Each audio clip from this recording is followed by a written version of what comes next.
where the recording has started, but the live stream has not because technology is confusing. Well, it's not confusing, it's just that I messed up a profile, and so it thinks that I'm not the owner of my own stuff, even though I am the owner of my own Oh, stuff. Well, it's even weirder than that. So, like, I created the email and everything for the podcast, and then I used that email to create the Facebook page, and so the Facebook page is owned by Retrieving Sanity, who's owned by Retrieving Sanity. So, oh. yeah. Well, So, technology to me is hard, so you're ah, ahead of the game. nah. Anyways, we are ready to go. So, hello, hello, and welcome back to Retrieving Sanity with your podcast host Keegan, and this is your podcast for all mental health, addiction, recovery issues, and topics. And today we have a very special guest, and her name is Lauren Fay. She is an alcohol-free empowerment coach, Reiki master teacher, and sound bowl practitioner dedicated to helping ambitious women reclaim their freedom through elective and conscious sobriety. She employs a holistic coaching approach that guides women to embrace sobriety as a deeply personal and sacred journey of self-discovery.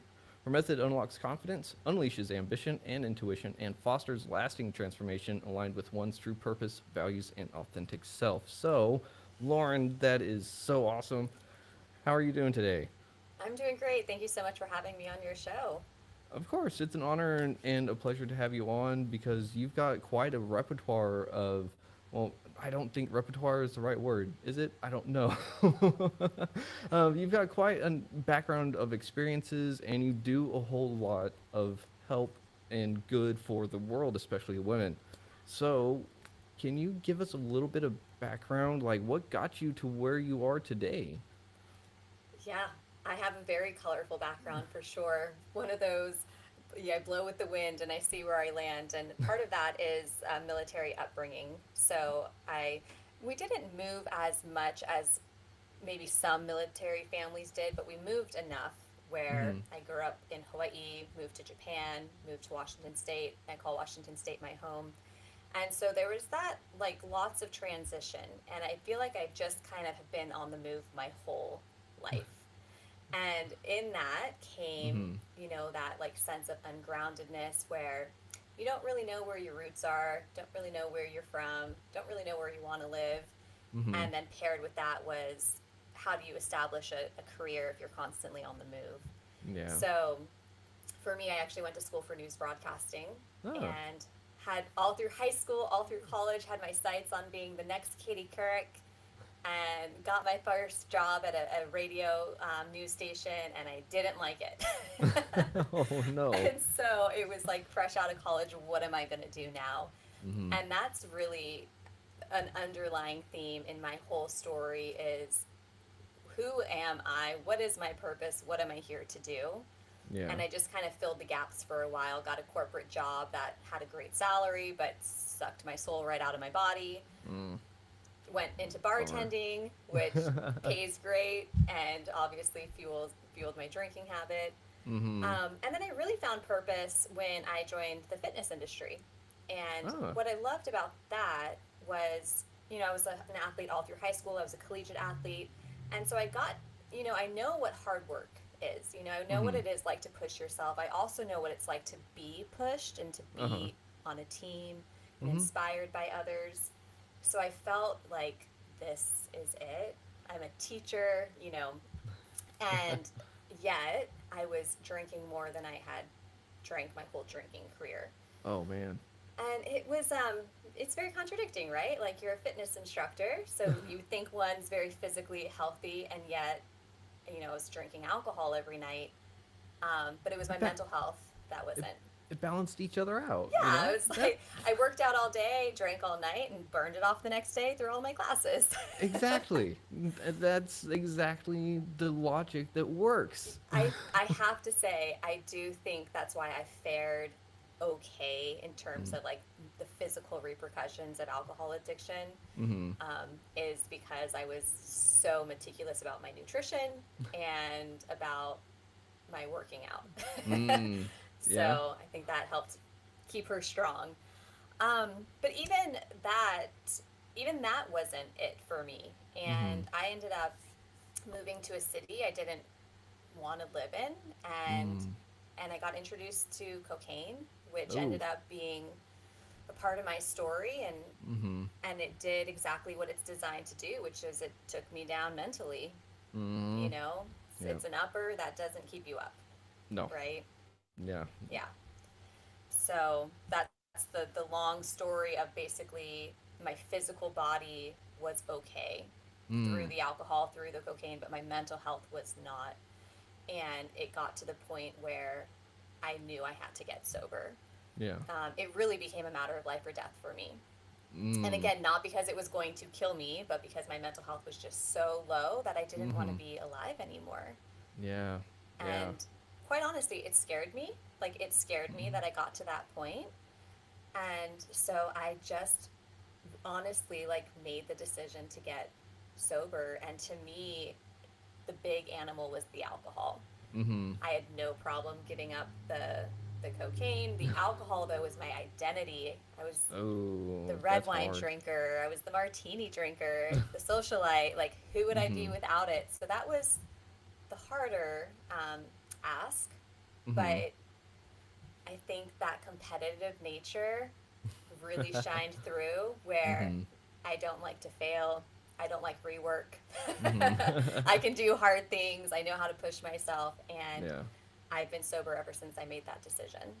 That is so freaking cool. Congratulations. I'm super happy for you and super proud. I Because, appreciate that. yeah. And how long ago was that? That was 7.5 years ago. Congratulations. 7.5 years. That is quite the achievement. Yeah, So, it feels good. Thank you. I like thank you so much because it even though it's normal for me now to be a sober woman, mm-hmm. it still really is it's a feat and it's a huge accomplishment. Oh, yeah. Yeah. Yeah, Almost every day you're rebranding yourself. You're re energizing yourself. You're redoing everything to not be that person you were in the past. It's a absolutely. lot. It is a Mhm. lot. Um, would you say that you were addicted to alcohol? Or was it something that was like just such a big crutch? It might as well have been a prosthetic leg. Right. It's such an interesting question and I know the word addict and addiction, well addict's Mm-hmm. more of a label. Addiction is like the action, right? Or Uh huh. Yeah, the yeah. the state of being. Um there's so many ways to look at it. And I Mm-hmm. would say yes, I Okay. was. I was a daily drinker. Mm-hmm. And if I wasn't drinking, we've heard this, I was thinking about drinking or Yep. I was recovering from drinking. Mm-hmm. So even if my quantities weren't significant on a daily basis, it was a Mm-hmm. daily presence in my life. Yeah. And it was the identity crisis of who would I be without it. And I think, Mm-hmm. like an air quote, normal drinker doesn't question who they would be if they stopped drinking alcohol, Yeah. right? Yeah, that's a really, really hard one to deal with because an addiction alone can take many different faces, but whenever it is the identity of a person, it can be so much harder to get rid of because, like you said, what's after that? Mm-hmm. And whenever, like, I can somewhat relate to that because I'm heavily Irish, so I took pride in how much I could drink Ah, because it was in my blood. It was supposed to yeah. be something that I could do. And then once I realized I have a huge problem with alcohol, I was like, this is not okay. Yeah. But whenever it comes to alcohol and cocaine, that's a weird combination. I know. Just to say that you were able to give up the cocaine first and easiest than the alcohol, but it kind of makes sense because you were the social drinker, and cocaine's not really socially acceptable nowadays. Yeah, exactly. And well, it was in the city I lived in. It was like it was like the party favor, which is why Yeah. I got into it. Um, but you're right. Like I had been a drinker for much longer, like over a Mm-hmm. decade, and I had Mm-hmm. only done cocaine for like a year. So it just wasn't really big in my identity. And I was honestly kind of scared of it. And I also have a big fear of getting in trouble. So I was like, always like, am I going to get, like, I ended up in the ER multiple times. And I remember Oh. thinking, if I go and like checked myself in, because I was Mm-hmm. Yeah. Yeah. having what I learned were panic attacks, Oh. but I thought I was dying from cocaine, right? And so Mm-hmm. I was like, can I go to the ER and tell them I'm on a illegal substance, or am I going to get arrested? Like, all of these fears were Yeah. real for me, you know? Mm-hmm. But Yeah. yeah, alcohol, you just, buy it off the shelf. There's so Mm-hmm. many options, way more options today even than I had back back when I was drinking, like all the now pre-mixed things in cans. Yeah, Yeah. we didn't Uh, have yeah, that. I remember I saw a Buzzball billboard whenever I first got out of rehab, and I was like, I'm so glad they didn't have those whenever I was. I'm so glad they didn't have what they have now, because it would have Uh-huh. been, for me, my little sneaky action, was Mm-hmm. like the airplane bottles of wine. Yeah. Now there's all sorts of things you can get into. Yeah, and that's the scary part, right? Is that we're being introduced with different ways of getting alcohol and or other substances into our body. But with that, real quick, you said something that is super duper important that I think a lot of people should hear, and that is if you're on an illegal substance and you're afraid for your health, go seek help. They will help you. They don't care. They're not going to go, hey, 911. Yeah, you know that person that's on drugs? Yeah, they're here. They're not going to do that.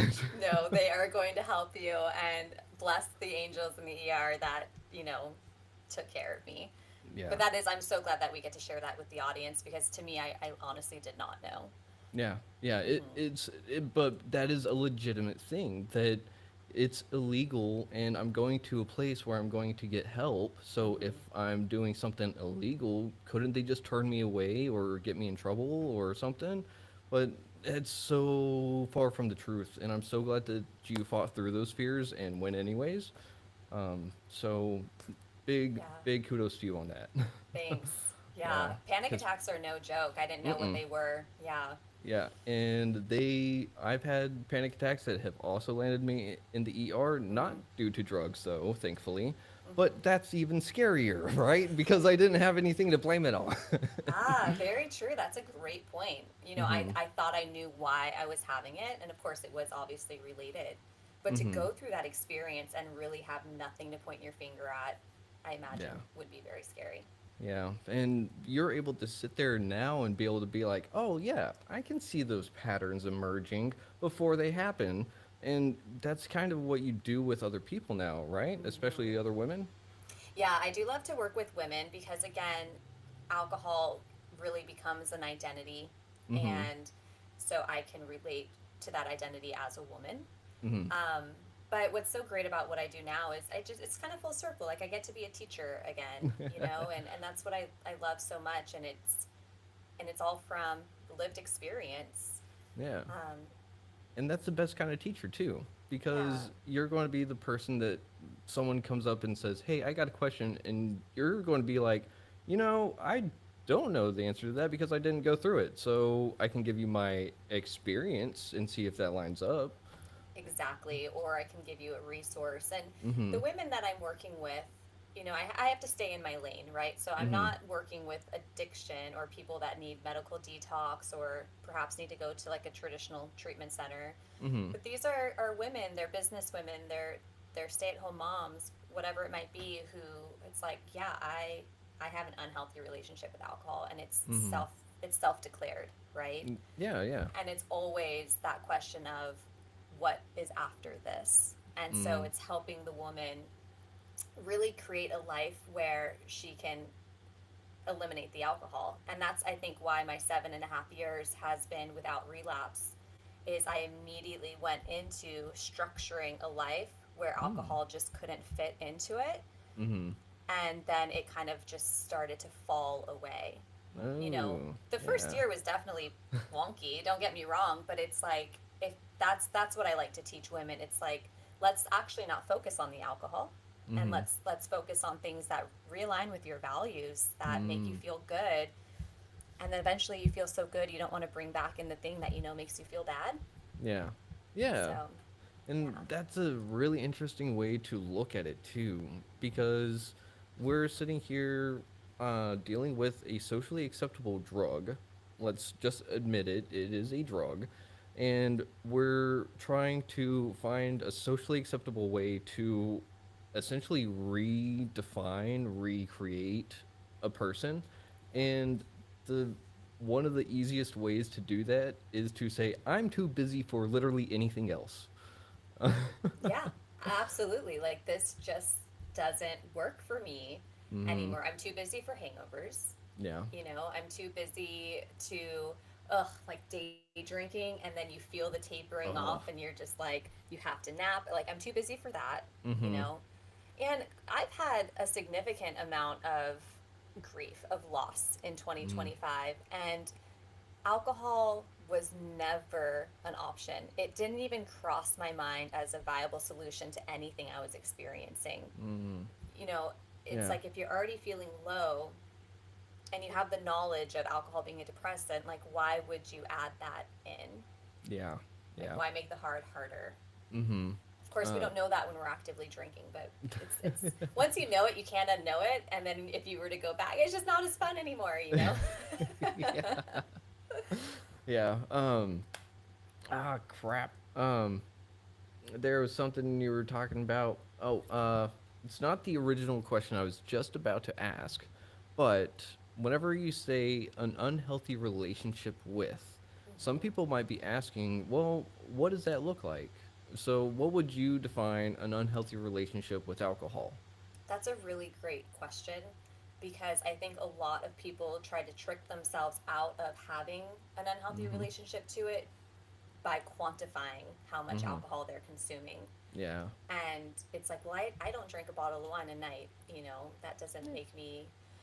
But I'm like, but when you do consume it, are Mm-hmm. you fulfilled, satisfied? Are you feeling expansive? Are you motivated?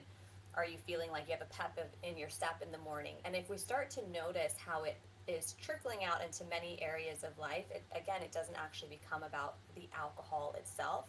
Mm-hmm. It comes down to how alcohol is impacting your your energy levels, your relationships, your family life, your career, Mm-hmm. um, and then that's like, yeah, that's not acceptable to me. It's not acceptable to me that I'm irritated with my kids in the morning because they're way happier than I am, you know? Mm-hmm. So it's a problem. Yeah. Yeah, and that's one of those things is that it almost feels like that comfy weighted blanket though that I don't want to get out from in the mornings. You know, Hmm. whenever I was actively drinking, it would be one of those things that I would drink, but to feel better, I would just need some hair of the dog. And problem solved. But, there's only so many times that that cycle can repeat until it just breaks. And Yeah. you're really trying to help people get to the point to where it's like, hey, and I love that you said that it's self-declared. So you're not sitting there going like, hey, I see you have a problem because you're doing the things I used to do. So let me tell you what I did, kind of thing. I assume that you're asking them the clarifying questions, like, do you get mad at your children for being happy in the morning? Or do you plan your grocery trips around the liquor store? Kind of thing like that, right? Exactly. Self declared and to your own understanding of what a problem is. Like, is Ooh. this a problem in your life? If you were to Mm-hmm. put on the blinders of anyone and anything around you, Mm-hmm. that may sway your interpretation of it. Ooh. So how do Yeah. you suggest someone do that, though? Well, I really do think that it comes down to identifying, like, if I'm living in alignment with my values, Mm-hmm. and Okay. for me, I'm a sweet girl. I was a happy girl at one point, but I was like, gosh, I am just such a victim. I am in Mm. such a low self pity mindset and self loathing mindset, and Mm-hmm. this isn't how I want to live my life. Like, I don't actually want to live my life being miserable. So, what's Yeah. making me miserable? And of course, Mm-hmm. I was blaming it on my job or Mm-hmm. number of dollars in the bank or where I lived. And it was like, cool, all of those things might be true. And the common denominator is I'm drinking alcohol every single day. I Mm-hmm. wonder if that's, contributing to the problem. Mm-hmm. And I love how you did say every single day because in my previous marriage, that is what was presented to me as, hey, you do have a problem because you are literally drinking every day. It Hmm. may not be, like you said, a whole bottle of liquor or something like that. Literally, the definition of an alcoholic is someone that has an alcoholic beverage every day. And so it is kind of disheartening. I think a lot of people don't want that label of, oh, I'm a problem drinker or an alcoholic, because it comes with a lot of stigma. And Absolutely. we're trying to help break that stigma, because the alcohol is the, well, not so much the enemy, right? Because alcohol does have, it's a tool if used properly. But the thing is that it has been used as a weapon for so long that we also decided that, a weapon in my hand is better than a weapon in someone else's hand. Yeah, you said two really good things in that share. One was using the word stigma and labels, which will shut someone down very quickly Mm-hmm. from changing their behaviors. Um, and then the second, oh, the second just, oh, it being a tool. Yes, like we have the intellect to know that there are a lot of negative repercussions of alcohol, Mm-hmm. but also as humans, we don't set out to hurt ourselves. Like it's No. not like we wake up every day and we're like, how can I hurt myself the most today? Mm-hmm. So to continue using something that we know is hurting us, it's also because we believe there's a part of it that is helping us. Mm-hmm. Right? Yeah. There's something about it that is helping us. Maybe it's helping me lower my anxiety. Maybe it's helping me fall Mm-hmm. asleep at night. Maybe it makes me feel more confident in my relationship. Yep. And we come up with those benefits, perceived benefits, and then they can outweigh the repercussions. Um, so that's interesting because it really is a tool, Yeah. and it does have a stigma. And so you're just kind of trapped in between a rock and a hard place with those things. So Yeah. And it really, for me, it kind of came down to more of a pride and ego thing. Like, oh, I have to accept that this is a part of me. And then I kind of went, but I don't want that to be me. So that's whenever I kind of started digging into the values and stuff. yeah. But I had the privilege of going to a great rehab called the Men of Nehemiah. So for 9 months, I was taken out of society and placed into Bible class and military training and all this. And so for me, it was totally different. But I mean, I was like like everyone always likes to say I was the worst alcoholic ever. Like I was pretty freaking bad too, Badge of like honor. yeah, like getting pulled over and then having a blood alcohol of over 0.15 and then blowing into a BAC of 0.42 is like, hey, you should be in a coma, but I'm not. So Yeah. it's really scary. But real quick, whenever we're talking about the stigma, that is the part that makes people kind of go like, oh, well, if they think that about that person and I'm that person, what does that make me?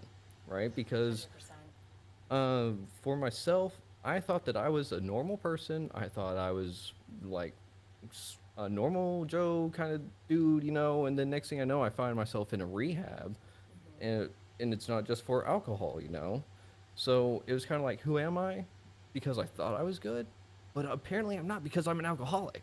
Did you have something kind of like that, or do some of your clients go through things like that? Yeah, I mean, I can definitely just speak for myself. I like to call it like I suffered in silence, Mm. and that was due to the stigma and the shame.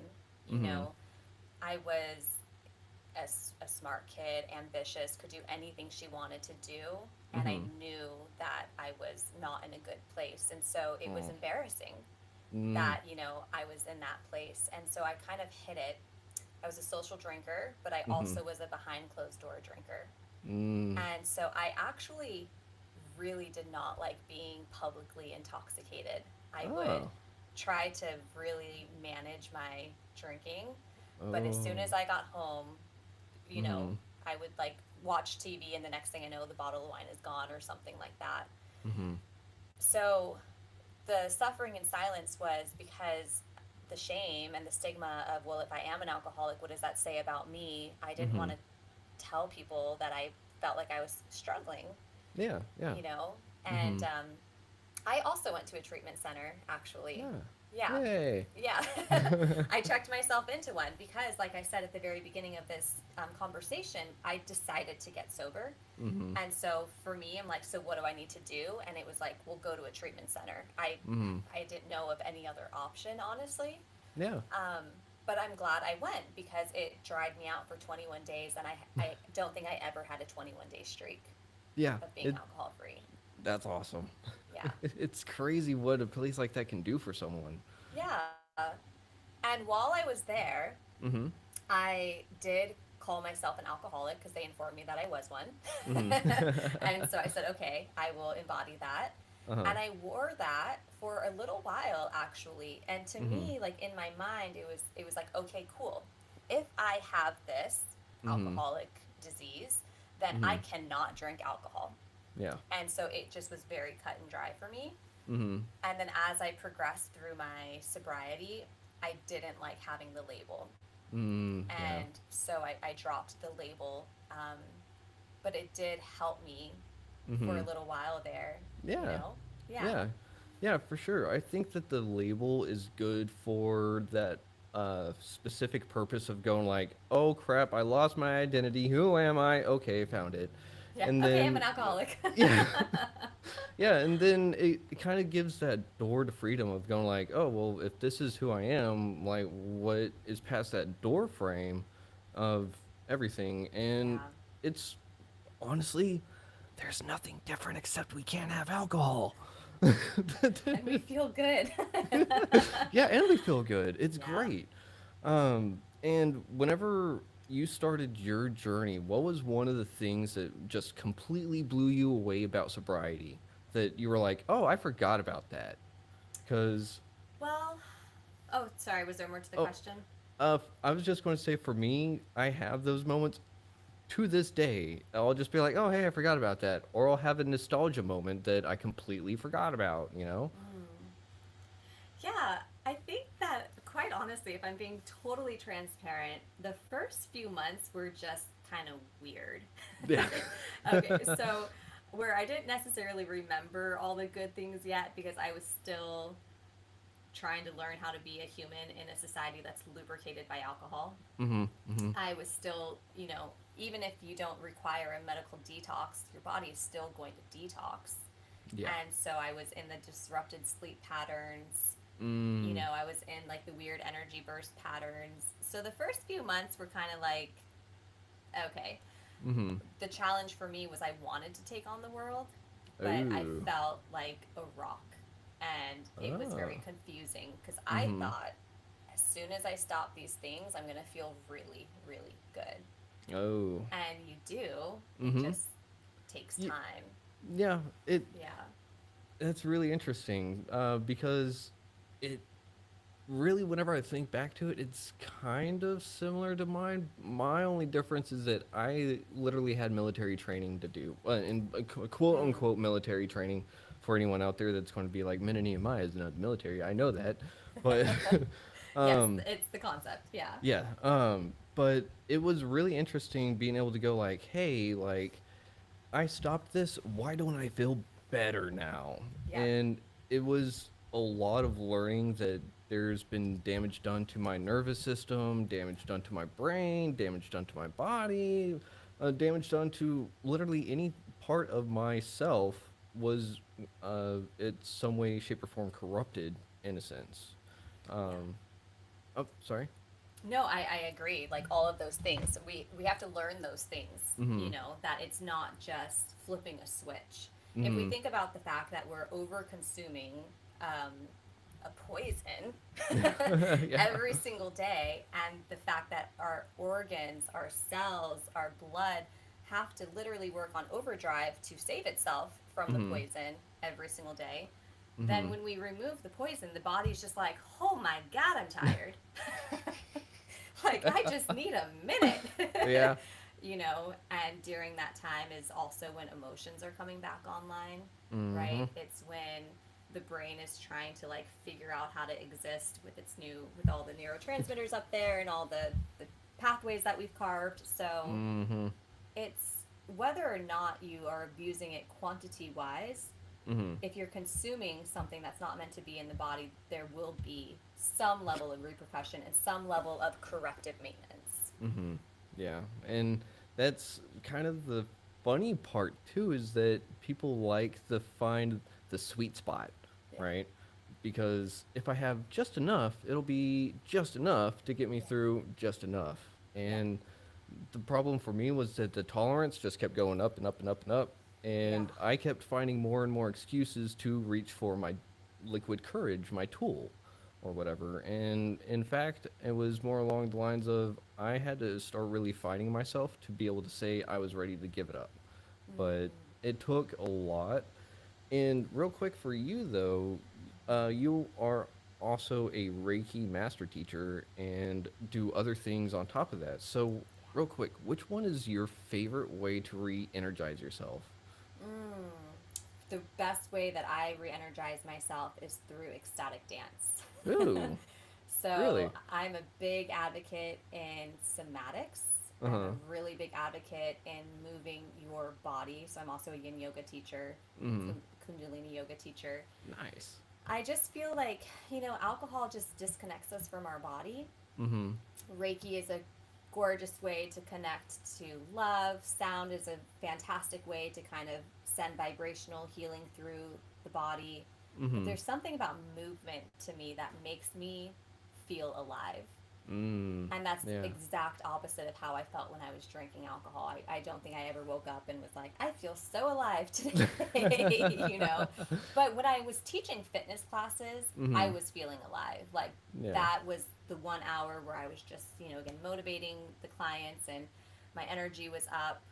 Mm-hmm. And I would feel so great. I would go celebrate with a drink. And then it would just suck the life force energy right out of me.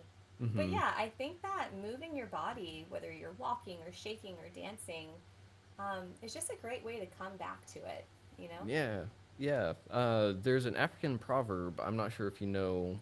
It's movement is life, Ah, yeah, and there it is. yeah, it makes a lot of sense because whenever I don't want to move, moving around tends to actually make me feel better. You know. Yeah, Um, the stagnation when things mm-hmm. just get really stagnant um, can exasperate the way we're feeling, and sometimes Mm-hmm. you just need to get outside and go for a walk. Yeah. You don't need to divorce your husband or or sell your house. Maybe you just honestly need to go move your body. Yeah. Yeah. For sure. Moving someone's body is something that is simple ish if you make it simple. And I like how you said that just getting up and going for a walk, because I know for myself, if I were to stagnate and just be in a little bit of a puddle or whatever of my self pity, then if I had the thought of, oh, a little bit of alcohol might make me feel better or might make this situation better, then I would go and do it. But if I were out walking, if I wasn't close to it, then it'd be a little bit more like, nah, maybe not. Um, Yeah.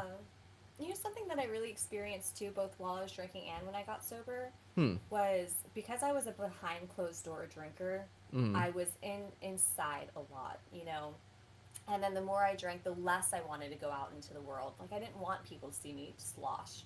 Mm-hmm. Um, so that became the size of my world, Yeah. my studio apartment in the middle of the city. Mm-hmm. And when I got sober, there would be times where I would just be feeling really crunchy, and I Mm. would realize you haven't gone outside today. And so once again, like that, my home was like the size of my world. Mm. And so to get out, and yes, to Mm-hmm. move your body, but also just to get into bigger space Mm-hmm. helps to let the energy not be so saturated in this small little body vessel that we live in. And fresh air is always good for us, no matter what. Yeah. Um, and I know that they've done a lot of, well, maybe not a lot of, but there are studies out there that show nature and just being around nature can improve someone's mental health. Hmm. So I think just being outside around a tree, like maybe go hug a tree, might make someone just go like, I don't need that bottle of liquor. Let's be real, if they're fighting that urge, they're probably not going to hug a tree and then think that the world's okay. Yeah, But I mean, we were cursing the sound of chirping birds while we were drinking, right? And then now in sobriety, we're like, oh, the birds are singing. uh-huh. Yeah. Yeah, yeah, and oh man, just I don't think that there's anything I would trade for one of those mornings of just like even somewhat like okay, like those mornings of like, oh yeah, like that was a great night and this, that, or another, and then it's like, oh, I don't feel like death, but not good. And it's just Yeah. kind of like, I don't miss that.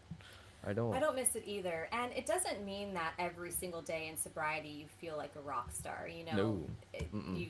You get sick, you get worn out, you get run down, you get agitated, irritated. Like you're still human, but it doesn't have the shame factor associated with it. Mm-hmm. So if I wake up in the morning and I'm feeling a little lethargic or less than energized, it's like, okay, maybe I need to take a nap today. But Mm-hmm. it's not because I did something to myself the night before, or have to, or like I'm beating myself up over how much I drank or anything like that. So Yeah. definitely want to manage expectations if anyone's listening and they want to get sober. Like it's amazing, and you still are human Yeah. with a body that's gonna feel weird things.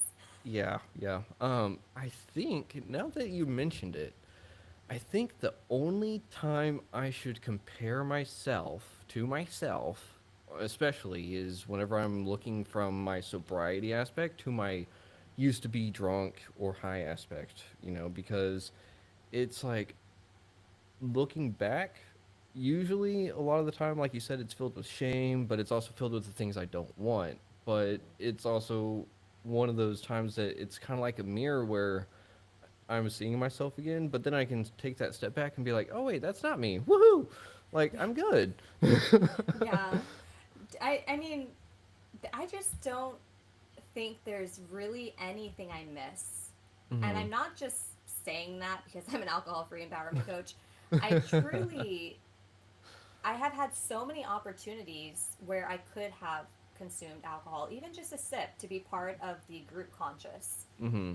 to include my beloved dog passed away last month, and Oh. his dad's brewery brewed a special beer in his honor, Oh. and I didn't even have a sip, not because I thought it was going to flip a switch and make me go back into my old ways, Mm-hmm. but because it was like the principle is that I don't use alcohol anymore. I don't use it to celebrate, I don't use Mm-hmm. it to mourn. And so, like, could I have had it? Mm-hmm. Sure.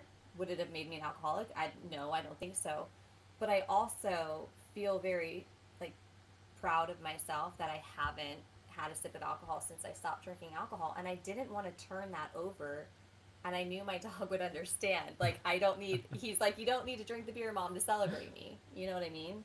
Yeah. So I just really, it is possible to have a life completely free from it, and I just can't think of any reason why I would want to go back to Mm-hmm. having it.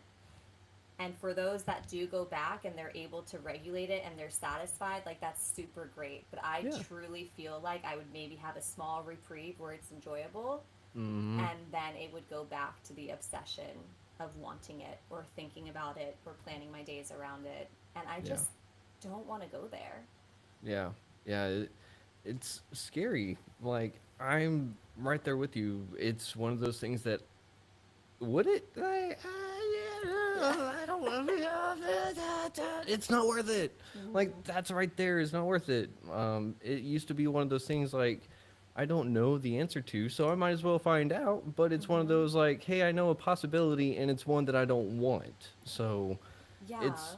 like you said, there may be a very small time of saying like, oh, hey, that it's not as bad as I remembered, but it's honestly going to go south so fast because it's that those blinders, I would put them right back on and it would be like nothing ever changed. That's the Yeah. scary part. Yeah. Um, And earlier you asked if I ask my clients like the clarifying questions, mm-hmm. and this is a great example of where we could utilize that, because when a woman Yeah. comes to me and has declared she has a problem with alcohol, but Mm-hmm. then is insistent that she becomes like a moderate drinker, I Yeah. ask why. You know, Yeah. why? And like, why is getting to the point where you can just have one so important to you? Mm-hmm. Why is making sure you have the glass of champagne to toast at your wedding so important to you? Because if you Mm-hmm. think about the intention behind a wedding, Mm-hmm. does it really involve alcohol? You It know, shouldn't. it shouldn't, right? And if that's Mm-hmm. the intention behind, like some weddings, people like their intention is to get drunk, you know? Mm-hmm. Yeah. So when we really peel it back and it's like, eventually your answers are just not going to hold any weight. And Oh. you might have to peel it back so many times until you get to the bottom of the rock, and you might have great reasons, and then it's finally just like, there's nothing here. Mm-hmm. There's nothing here. Yeah. Um, Like, and the scary thing is the only thing that I could think of that someone could say I need to drink is because they are already alcohol dependent. yeah, You know, yeah, that is the only time that someone should say like, if I don't have it, I'll probably die, because that is a literal thing. Like, you can die from going cold turkey on alcohol, and that's scary. I think it's very important that we address that because Mm-hmm. you can die from going cold turkey on alcohol. Mm-hmm. And if any of the listeners have reached the point of physical dependence, or you don't even know if you're at that point yet, better safe Mm-hmm. than sorry. A medical assistance is Mm-hmm. is a non-negotiable Yeah. for your life, you Ye- know. And I can't mm-hmm. believe, isn't that crazy that it's that intense? Yeah, it really is. I so before I actually went into rehab, I had to get tackled and essentially told, "Hey, you're either going to get help or you're all alone." And so I was like, "You know what? Fine. I'm tired, you know." And so I did it. I was there for like a day, I think, and then I went into DTs and woke up in the hospital 4 days later, with my liver trying to fail on me. So Yeah. it So was. you know firsthand. Mm-hmm. Yeah. Yeah. It's if I were not in the hospital or medical facility at the time of my detox, I'd be dead, plain and Yeah. simple. Plain And and simple. mm-hmm. So I think everyone out there really does need, if you have a question, am I alcohol dependent? Go get help. Yeah, don't try to just chance it. Like, Mm-hmm. again, better safe than sorry. I didn't have this knowledge. I Mm. truly didn't know that. Uh-huh. And so I was already like 2 or 3 days sober, or like alcohol free sober, Mm-hmm. when I went to the treatment center. And Ah. during my intake, just because I had to wait for a bed to open, you know. Mm. And Yeah. so Yeah. during my intake, she was like, "Wait, you're a daily drinker? Like, we need to put you on seizure watch." You know, she was Mm-hmm. very, and I was like, "Wait, what?" So again, I was fortunate that I didn't have that physical experience. That I Mm-hmm. had plenty of physical experiences, but not that extreme one. Mm. But I was completely unaware that it could be unsafe to just stop drinking. Yep. So I think I feel like I've just had a lot of luck, if we can call it luck. Like, I really, I slid under the radar when it came to legal things. You know, I did okay physically, and yet I completely own that I was absolutely an alcoholic. Yeah. Uh, some people might say it's divine intervention. Some people may say it is luck. Some people may say it's just the human body being unimaginably good at what it does.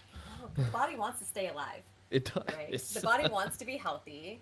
It doesn't Uh huh. understand why we're doing it to this, you know, doing this to it every single day. Hmm. But it's pretty resilient, and we Yeah. can go and live good, free, healthy physical lives after this addiction. Yeah. And I think that that's the important part, is the happy, because so many people will sit there and be like, okay, well, I'm sober, so I'm healthy, but don't got the happy. So what's the Yeah, point? You know? yeah, So how do you suggest to your clients, like, find some happiness, you know? Because it's not that easy, is it? Like, just smile, be happy. You know, you don't need your alcohol anymore. It's fine. It's not yeah, that easy to just smile sometimes, especially earlier in recovery, because it's yeah, like the only thing that made me, well, and see, that's the funny thing too, is that like early recovery was such a mess yeah. that it's hard to say, oh, well, this is what my thought pattern was, because it was so over the place that didn't really have one. Absolutely. um, Go ahead. Sorry. Yeah, well, with the happy question, Mm-hmm. it's kind of like when someone who is not a problem drinker goes to a problem drinker and says, just stop drinking alcohol. It's like going to a not happy person and telling them to just be happy. Mm-hmm. I am I don't know. I'm not a psychotherapist. I don't know all of the things, so Mm-hmm. I'm not going to go there.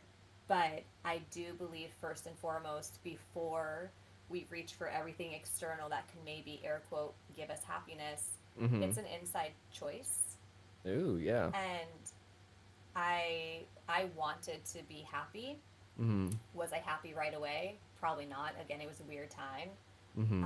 Did I have to actively practice being happy over and over until it became more like a pattern in my body and more Mm-hmm. familiar? Yes. And so I Mm-hmm. kind of think of happiness as like a muscle that we can build. Ah. And maybe it starts off really, really weak because, again, we're at a deficit, we've had the alcohol addiction. Mm-hmm. But if you decide that you want it and you're willing to put in the level of effort required to get it, then there's Mm-hmm. no reason why it can't be yours. Yeah. Yeah, I love that. And happiness is a choice. And it's one of those choices that we can make, right? And a lot of people with alcohol, they feel like that choice was taken from them. Mm, And so I personally refer to addiction as the disease of choice because it kind of takes away the addiction aspect. And whenever I lay it out this way, it kind of makes sense to people who don't grasp addiction. yeah. And the disease of choice is saying I had the choice to use or drink, and I did. Then I Mm-hmm. had the choice to do it again, and I did. And maybe I didn't the third time, but I did the fourth, and eventually I lose the choice, and Mm-hmm. it is something I have to do. And the only way out of it is to make that other choice, to say Mm-hmm. I need help or I just don't want it. And Mm-hmm. that choice can be really, really hard to find, you know. Yeah. So, uh, But it's always accessible to us. And that's mhm, like this concept of powerlessness.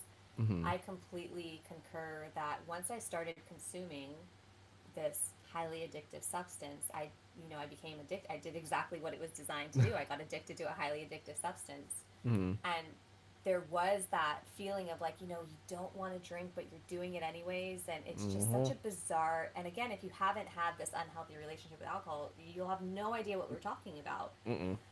Yeah, Um, I don't, you'll I literally don't have want to no, drink. I don't want and to do it. it's like no one's holding a gun to your head. It's like this bottle is the freaking gun, you Yeah, know? you'll just sit there and just be like, I don't want it.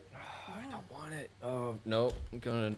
Yeah. No, I changed my mind. Yeah, it It's sucks. so crazy. So I totally do sign off on that aspect of powerlessness. Mm, But innately, mm-hmm. as humans, I don't believe that we are powerless. And that is because we have the power of choice.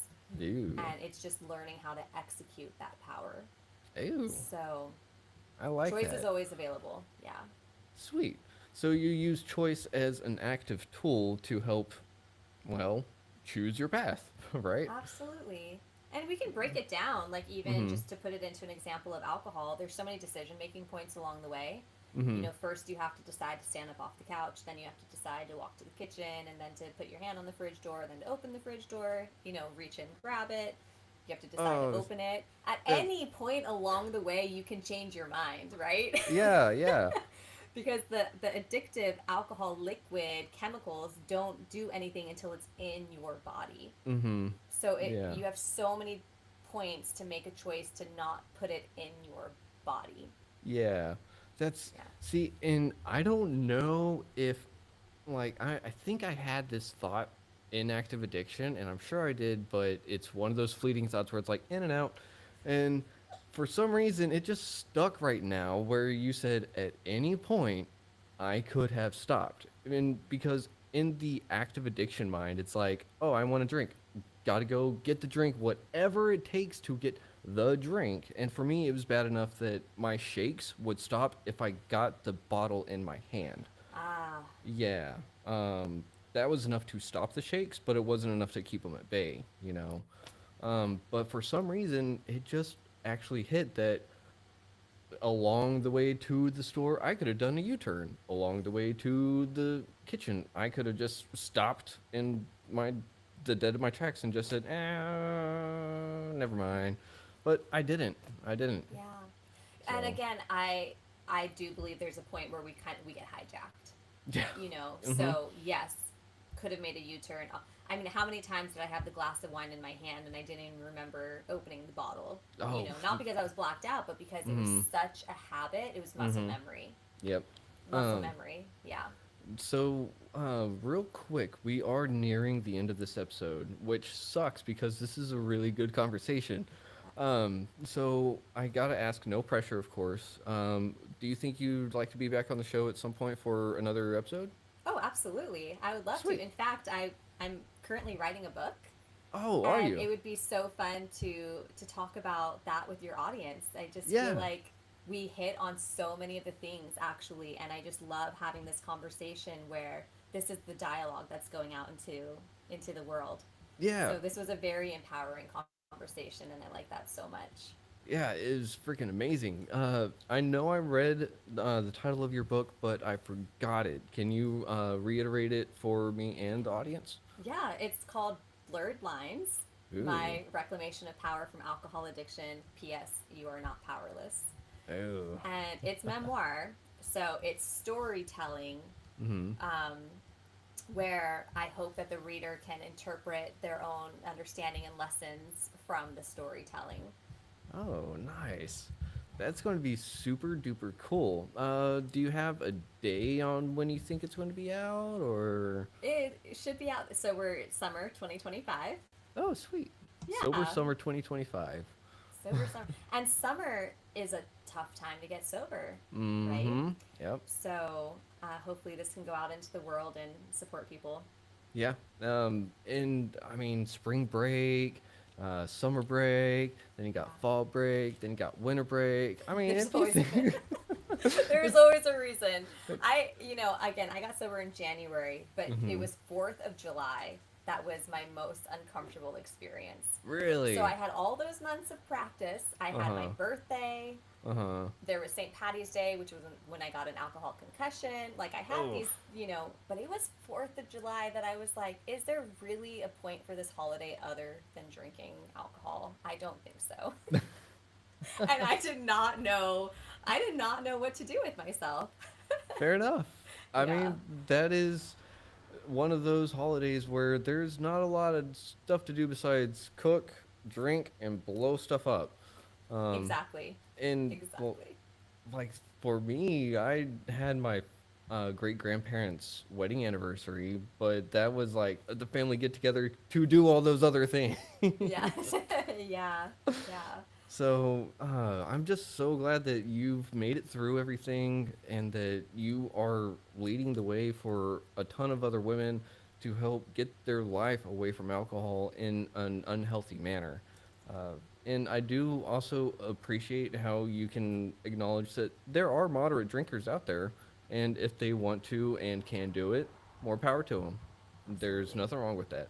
It's just that for me, no. Yep. And that's what I appreciated also about this episode is I'm not out to villainize alcohol, and I know Mm. that you're not either. We can still call it a poison because it Yeah. is. But We there are also called it a people. tool. Yeah, exactly. Because we recognize it. Like, I Mm-hmm. think that it's just very open minded to be able to see all sides and to know where it can take someone. Mm-hmm. So, why do some people get addicted and others don't? I don't know. But I'm Mm-hmm. here to help those that don't want to have the alcohol in their lives anymore. Yeah. I didn't mean to cut you off. What were you about to say? I think I said Ah. it. Okay, cool. Yay. Yeah, yeah. Um, Yeah. so real quick, do you have a website that anyone can go to if they need to get your help or anything like that? Absolutely. They can find me at laurenfaycoaching.com. Okay. And Fay is Fay. Okay. So laurenfaycoaching.com. I also have Instagram, Lauren Fay Coaching. I use it intermittently. But quite honestly, the best way to get in touch with me is to send me an email. You can do all that from the website. And I love to get on the phone with people. Mm-hmm. Um, Not even a coaching call, not even a sales call, just honestly to talk. Because what I have found is sometimes that phone call is the first time a woman has ever admitted the problem out loud. Oh wow. And I know what it's like to not admit it. And so to be Mm-hmm. able to hold that space, that safe space for someone is Mm-hmm. super rewarding for me. Yeah. So that's always like that is available. My calendar is open to get on the call. That is awesome. I'm so glad that you're able to do that for women out there. And real quick, for everyone out there that's watching, I think this is right. Is that right? Kind of, sort Oh of. yeah. So that is the after the laurenfaycoaching.com is just a link to a masterclass, a 30-minute masterclass I have that's Ah, free that just talks about the promise that's available to you as an alcohol-free human. there you go. You know, we might be scared of it, and I just want to show that there's also a lot of really good that can come from it. Yeah. I mean, it's one of those things that it's scary because it's whenever I heard I couldn't drink for the rest of my life, that threw me for a loop because it was like the rest of my life. Yeah. And like I at the time going into rehab was only 19. So not 19. Oh my lord and lady. No, I was 29. Yeah, much better. Oh. I was not drinking since 9 years old. Oh, that would have been so bad. I'm sorry, mom and dad. uh, but oh boy, what? I don't even remember. Oh, 29. Yeah, 29. I was 29 whenever it all went into The rehab. forever statement. Yeah, so Yeah. 29, all those years, only 10 years really of drinking and stuff, and then the rest of it, like those 10 years lasted forever. This other rest of my life is going to be even longer. I don't want to do that, but Yeah. it does feel a lot better. Yeah, it's, it's the fear of forever, it's the fear of the unknown, and it's also being the anomaly of a human that exists alcohol free again in a society that advocates for it, is lubricated by it, Mm-hmm. and it almost is that reverse psychology of you belong if you drink, you don't Mm-hmm. belong if you don't. Yep. So, and that's, we just have to rework all of those narratives. Yeah, we really actually do. So you brought up something that was really important that I don't think I've asked another guest. And if I have, then I offer my apologies because my memory can be a little shoddy sometimes, lots of alcohol. Yep. um, so whenever you're in a social setting and you have alcohol being either offered to you or it's around, especially if it's being offered, what do you say to politely decline it? Because some people get their feelings hurt if you decline their alcohol. Some people will question you and act like you're the super weird alien, and now I have to pick your brain and figure out your life story and what made you so hurt that you don't want to drink alcohol, Yeah. right? There's so Um, many ways I can answer this because like for a woman that's empowered in her decisions, she could just say no thanks, I don't drink alcohol. That mhm, obviously opens the door for questioning. A mhm, woman or anyone who is just changing their relationship to alcohol might not feel really secure enough or strong enough to have to explain themselves, nor should they. Like, mm, no one should be interrogated, but that just no, happens. yep, And so this is where I always give clients permission to white lie, because it's like until you feel very certain and very secure in your alcohol free decision, you might have to just say, like, I'm on a fast right now, or I'm doing a cleanse, or I have a migraine, or I haven't been sleeping well, so I'm taking. And people usually don't question that. But mm, if you just say, like, I'm not drinking alcohol, they're like, what? Why? yeah, My response is usually, no thanks, I'm going to go get a soda instead. So it's mhm, not only a no, but I'm already solving the problem nah, yeah, and telling them what I'm going to do. And then yeah, there's just nothing else that really needs to be said. yeah, and it's like, oh, hey, I see you're at the party and you don't got a drink. Hey. It's like, yeah, I'm you're the right. I DD. don't, yeah, like, oh, yeah, you're right. I forgot my soda over there, and Yeah. oh, I love it. Yeah. It's something that I think that social pressure makes a lot of people relapse whenever they don't want to. It So, does. Oh, it's so frustrating that that's the case. And just to anyone listening, if someone is giving you a hard time about not drinking alcohol, that is a them problem. mm-hmm, It is not a you problem. yeah, So you are the most important person in the room. Your decision is the most sacred decision you can make for yourself, and mm-hmm. no one has the power to take that away from you. Yep. And if someone is trying to get you to drink alcohol and they know that you have a problem with alcohol and are trying to stop drinking alcohol, maybe you should reevaluate the relationship with that person as Yeah. well. So, Yeah, I probably need to get new friends. yep. Like it, and that's another one of the With love. things. Yeah, that's another one of the things that makes it really hard to get sober is that you pretty much lose your friends. If not all of them, a good portion of them. And the ones that do stick around think you're different, maybe not for the better. And it's just a whole bag of worms. Bag? Yeah. It's a can. Oh, there's so we could. You're right. We need a second episode. Yep, Just know that the ones who support you, love you, even if they don't understand, will stay, and the ones who don't will leave, and that's okay. yep, There's always turnover in the grand scheme of life, nature. There's always turnover, and when things depart, there's room for something new to come in. yep. The majority of my friends today are from just being an alcohol free woman, and there's only a few, literally I can count on one hand, that are from my drinking days. Yeah, that's good and awesome. And I'm just really glad that you have found the supportive family and friends that you need. And yeah, you're right. We are going to get a second episode because there's a lot here to unpack. So much more to talk about. Yeah. So, Lauren, we'll see you in the future, but I just have to say, first of all, congratulations on your sobriety time.